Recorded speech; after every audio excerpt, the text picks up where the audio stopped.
I do think it's important to find ways to hear the word in all its varied ways and forms, and let the word speak to the word. Let me give you an example of what I mean. In the last couple of years, I've started trying to listen to the conversations that are going on in Scripture. Not just taking a particular text and engaging it, but actually listening to the conversation that is going on between Deuteronomy and Job.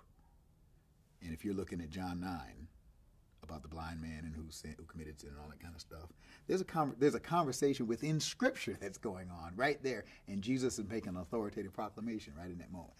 Now, until recently, I never paid attention to that conversation. What I'm aware of is that with the lectionary, where you do come back to some of the same passages every 3 years. I mean, the Samaritan woman's going to be back in 3 years, and whoever else. I mean, some of the same stories will recycle, and Christmas is still going to be Christmas every year, no matter what you do.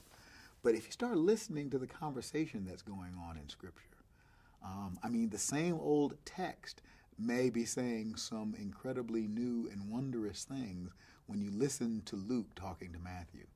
Not trying to merge them, but listen to Luke's shepherds talking to Matthew's magi. What is that conversation? I mean, listen. So sometimes I guess what I'm discovering is looking and listening to Scripture as a whole. That's what I'm really getting at.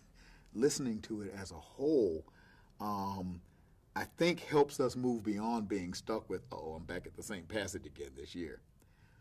Okay, it's not the same passage, because it's been talking to other passages, and it may well be talking to you in our lives in a very different way. Bonhoeffer, I just reread Life Together, so Bonhoeffer's really on my mind again. In Life Together, Bonhoeffer talks about,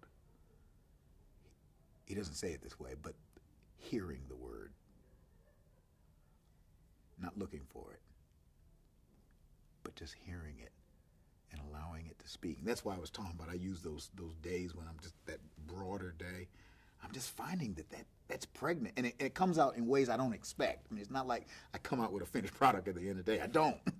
But I can't tell you how many times something that started gelling there that I was thinking about over time, even after the day was gone, takes on new life when I get to a text. And it's not imposing something on the text. It's the same word, whether it's Genesis or Revelation. It's the same word. Let the tree of life of Genesis 2 talk to the tree of life in Genesis 21 and 22. Fascinating conversation.